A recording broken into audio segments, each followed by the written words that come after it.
dia pra você que tá vendo esse vídeo de manhã, boa tarde pra você que tá vendo esse vídeo à tarde, boa noite pra você que tá vendo esse vídeo à noite. Eu sou a Mari e nesse vídeo aqui a gente vai falar sobre polêmica. E sim, vamos citar aqui 5 adaptações ruins que vieram de livros que viraram filme. Então é isso, roda essa vinheta.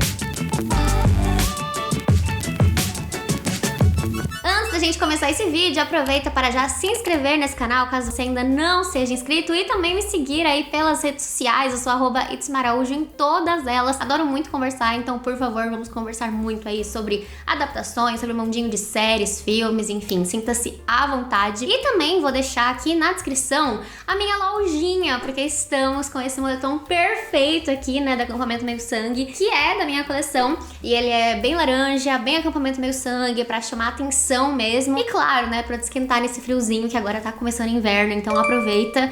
Já olha lá a minha lojinha, tá tudo com desconto, então aproveita bastante por lá. E vamos começar esse vídeo, porque aqui a gente vai fazer um vídeo que pode incomodar algumas pessoas, ou não, que eu espero, mas são então 5 adaptações ruins. Muito ruins. Em quinto lugar, eu vou colocar uma das adaptações que eu, particularmente, não gostei depois que eu li o livro. Antes disso, eram filmes que eu assistia, que eu gostava muito, assim, dos filmes e tudo mais. Só que aí, quando eu li o livro, eu fiquei assim, meu Deus, como é diferente esse negócio, hein? Como as coisas não batem tanto assim. E que talvez algumas pessoas aí não falem tanto, mas é a adaptação de As Crônicas de Nárnia, lançado em 1955 pelo escritor irlandês C.S. Lewis. Enfim, são 7 crônicas, né, juntas ali, formando um só livro na edição mais atual. Mas se você pegar as edições mais antigas, são 7 livros, inclusive. Eu acho que é uma leitura até às vezes cansativa, assim, de você ir tendo. Pelo menos eu não gostei tanto, assim, da leitura,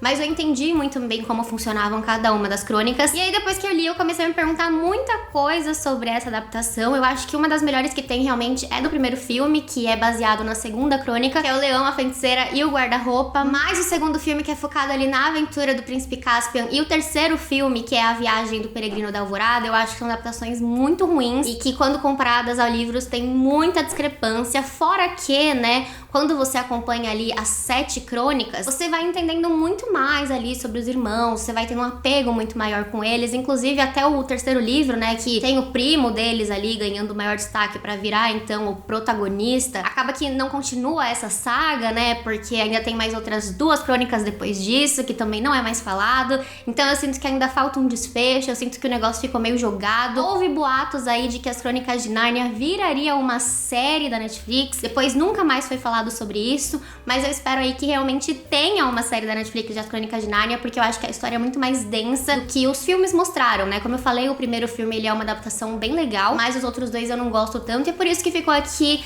no meu quinto lugar de adaptações ruins, muito mais pelo segundo e pelo terceiro livro. Não é horroroso, mas dava pra melhorar, e é isso. Em quarto lugar, vou colocar aqui uma saga que eu gostei muito de ler quando eu era adolescente. Peraí, eu gostei dos 2 primeiros livros, porque é uma trilogia. O terceiro eu não gostei tanto assim, mas eu acho que você já imagina do que eu estou falando. E se você pensou na saga de Divergente, Insurgente, Convergente, você pensou corretíssimo, pois estou sim falando sobre ela. Esse livro foi lançado em 2014 pela autora Veronica Roth, e ele chegou aí pros cinemas, né, com uma adaptação quase completa. Mas ficou ali no quase, né? Então a gente tem um filme pra Divergente, um filme pra Insurgente e o filme parte 1 ali de Convergente. E o último filme realmente ficou com Deus, né? Porque nunca ninguém viu o final desta saga, mas aqui eu realmente acho que o final dessa trilogia é meio decepcionante até nos livros, tá? Mas caso você não se lembre, é daquele que teve a Shailene Woodley como a nossa atriz, né? A principal aí, a protagonista. Inclusive foi um ano em que a Shailene, ela tava aparecendo ali em muitas coisas televisivas, né? Porque ela também tinha acabado de lançar A Culpa é das Estrelas. Divergente, então, vai contar a história sobre uma sociedade distópica em que eles pegam ali alguns adolescentes, fazem um teste nele e aí dividem eles em 5 tipos de facções. As facções são abnegação, erudição, audácia, amizade e franqueza. Essas são as 5, e também tem um grupo ali da galera que é sem facção, né, que são chamados sem facção. Acontece que a nossa atriz, né, a Beatriz, ela vai fazer o teste e ela se encaixa sem querer em 3 facções ao mesmo tempo nesse teste dela. E ela acaba escolhendo então entrar pra facção da Audácia, porque a pessoa que aplicou o teste dela era da Audácia e ela imaginou que aquela pessoa que aplicou o teste dela podia dar respostas pra ela. Então por isso que ela vai ali pra Audácia pra tentar se entender o que é ser divergente, porque divergente são essas pessoas que têm mais de uma facção e tudo mais, enfim. É uma história muito louca e que você vai assistindo, é ótimo, que você vai lendo e você vai se apaixonando. O 4 é um personagem encantador e que você vai gostando muito dele ao longo dos livros e tudo mais. Só que aí vem o Convergente, né? E aí em Convergente, realmente, a Verônica, ela jogou pra Deus esse final, entendeu? Não vou dar spoilers aqui, mas é um final que eu não gosto muito, mas que eu torcia para que tivesse um final nos cinemas e que eles mudassem ali, porque eu realmente não gosto muito do final. E aí foi com Deus, né? Não continuou aí essa adaptação, porque não trouxe lucro, porque ela é ruim. Se você compara com os livros, é ruim, as coisas não batem,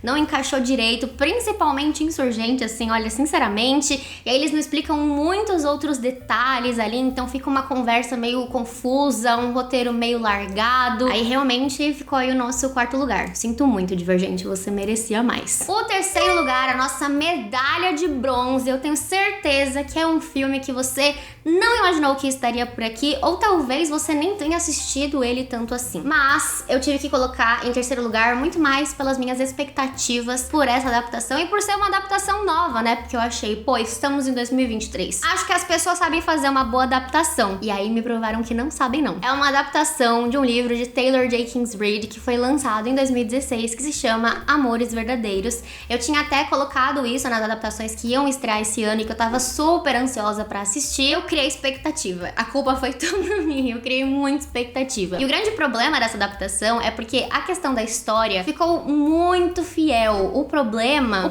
foi todo o resto. E vou te explicar por quê. Esse livro da Taylor Jenkins Reid, Amores Verdadeiros, vai contar a história de Emma Blair, que teve 2 amores, assim, ao longo da sua vida. Tem o primeiro amor dela, que é o Jesse, com quem ela passa ali a juventude toda. Ela passa por aventuras, passa por momentos muito incríveis com ele, se casam, tudo tava indo muito bem. Até que ele sofre um acidente de helicóptero, morre, ela tem que passar por um luto muito grande até se apaixonar de novo. E aí você acompanha ali, né, como é que é aquela saga dela se apaixonando de novo, como ela se sente em relação àquilo. Então é tudo muito lento, devagar, é um processo muito... eu acho muito importante, assim, pra personagem, sabe? E ela se apaixona, então, pelo Sam. E aí quando ela tá super tranquila ali com o Sam, vivendo finalmente a felicidade que ela merece, ela descobre que, na verdade, o antigo, né, marido dela sobreviveu, né? Então ele tá vivo. E ela tem que ali meio que se decidir o que ela vai fazer, né? Porque são os 2 grandes amores da vida dela. E ela se vê ali naquele impasse. Como eu falei, a história do filme é muito boa, assim, né? Acho que eles não mudam muitas coisas. Eu acho que dá pra você entender muito bem. Mas eu sinto que eles transformaram um gênero que era pra ser muito mais denso, muito mais dramático, muito mais pra falar sobre luto, sabe? Eu acho que é uma história que a gente não costuma ver muito por aí, sabe? Que são as pessoas superando aquele luto de perder uma pessoa com quem se ama, tendo a chance de se apaixonar de novo e viver aquelas questões do será que eu posso, será que eu não posso? Então eu acho essa história, assim, essa temática muito interessante. E aí foi meio que transformada numa comédia romântica, o que eu particularmente não gostei, não acho que combina com essa história. E aí as decisões da Emma ficaram parecendo que foram muito mais fáceis do que de fato foram, sendo que no livro ela acaba enfrentando muitos debates internos. Eu não sei como eles adaptariam isso pra um filme, assim, de fato, porque realmente é uma história que ela impacta muito mais quando você lê, né, e vive aquele momento com ela.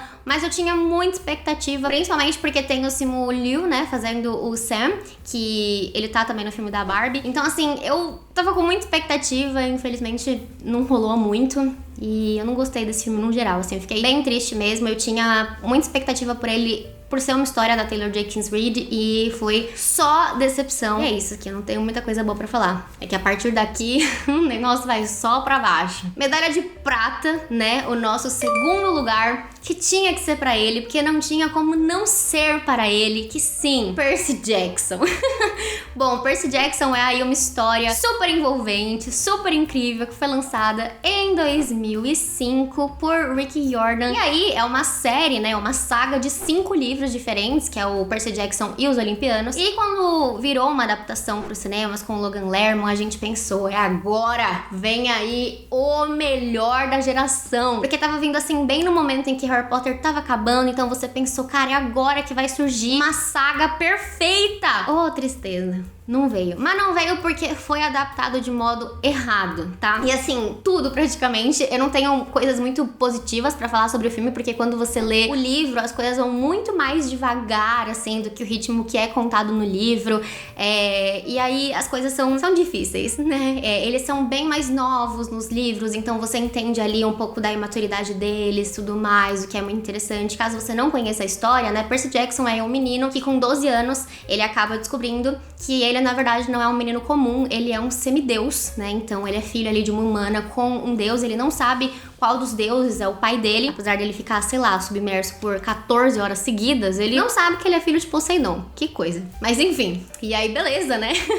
Ele tem que ir pro acampamento meio sangue, porque ele vai começar a sofrer ali com os inimigos dos deuses, querendo caçar ele, querendo matar ele de alguma forma, então ele tem que ir para o acampamento meio sangue, onde ele vai ser treinado e vai ser ali mostrado pra esse mundo que ele até esse momento não sabia nada. E aí é fantástico, porque ele já tem que ali resolver um problemaço, que é o ladrão de raios. E, enfim, é bastante interessante como vai criando essa narrativa, né? Porque é muito uma vibe de Harry Potter no quesito de você acompanhar ele crescendo, assim, né, ao longo da vida. E com os filmes, como o Logan Lerman já era bem mais velho, eles tinham que colocar já aquele negócio de romance no ar, aquele negócio de vamos colocar aqui como eles são adolescentes, como tem algumas coisas aqui, como tem sensualidade. E é uma coisa que não é colocado tanto assim nos livros, então realmente não foi uma boa adaptação. O segundo filme, então, foi com Deus demais. Eles abraçaram, assim, e jogaram pra Deus, mas a história é boa, tão boa que finalmente vem aí, né, uma série de Percy Jackson pelo Disney Plus, que vai ser completamente fiel, até o próprio autor, o Rick Riordan, tá super animado pra isso, né, e que provavelmente vem aí ano que vem. Eu tô super animada porque eu acho que vai aí pra se redimir com todo o elenco de fãs, né, de exércitozinho meio sangue que tá esperando por uma adaptação boa que Percy Jackson de fato merece. E em primeiro lugar, tinha que ser, não tinha como não ser essa história. Eu não sei explicar o que a Netflix fez com essa história, assim, sinceramente, viu, dona Netflix? Mas Amor e Gelato é aí uma história que foi lançada em 2017 por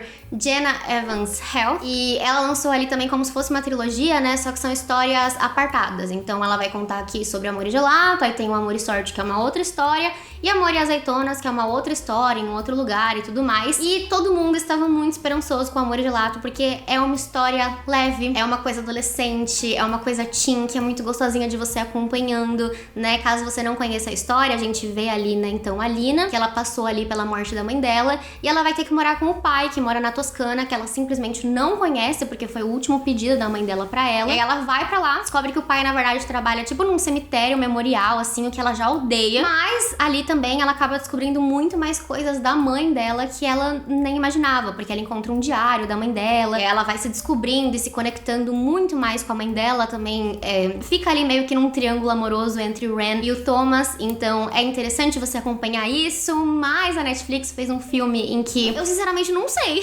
porque é outra história, é um outro tudo, é completamente absurdo o que eles fizeram aqui. Tudo bem que a base da história é a mesma, mas eles tentaram fazer a coisa ser um pouco mais adulta, ou escalaram pessoas mais adultas pra fazer parte dessa história, que é bem uma história adolescente. Eu acho que não criou um vínculo muito legal entre a própria Lina e o pai dela, também não criou um vínculo legal ali da Lina com a mãe dela no passado e tudo mais. Eu acho que eles não desenvolveram essa história no geral, tem todo um drama sobre a Lina conhecer muito mais ali sobre um outro amor da mãe dela, enfim. Então, assim, é complicado, é difícil ver que a Netflix realmente não conseguiu fazer essa adaptação decente, porque eu esperava que a gente fosse ter aí pelo menos uma adaptação ali de Amor e Sorte, Amor e Azeitonas, mas eu até agradeço que a gente não vai ter, porque realmente, né, não tem nada que se salve nesse filme, assim, nada. Até a história do próprio Gelato não é a mesma. Então, assim, é difícil. Realmente não tem como, né, não ser a medalha de ouro pra pior adaptação já feita. Realmente, ele tirou o lugar de Percy Jackson com louvor. Parabéns. Não sei se é uma coisa muito boa, mas parabéns. Gente, eu quis fazer aqui uma lista com as minhas adaptações, 5 adaptações que eu detestei muito, assim, mas fique à vontade para colocar nos comentários adaptações que vocês não gostam. Vou ser sinceras, algumas adaptações eu não li o livro, por isso que eu não coloquei aqui, como eu sei que muita gente não gosta de Cidade dos Ossos, também tem Fallen, então são algumas ali que eu não li o livro, mas quem sabe aí vocês também não me recomendam livros que tiveram adaptações pra eu comparar e pra eu fazer uma parte 2. Então é isso, gente, muito obrigada por terem assistido até aqui, queria fazer um vídeo muito assim de piores adaptações, porque é uma coisa que me incomoda muito há muito tempo, e eu fico aguardando os comentários de vocês. Se vocês gostam desse tipo de vídeo, aproveite pra se inscrever nesse canal e também me seguir nas redes sociais, eu sou @itsmaraújo em todas elas, e é isso, um super beijo e até o próximo vídeo. Tchau!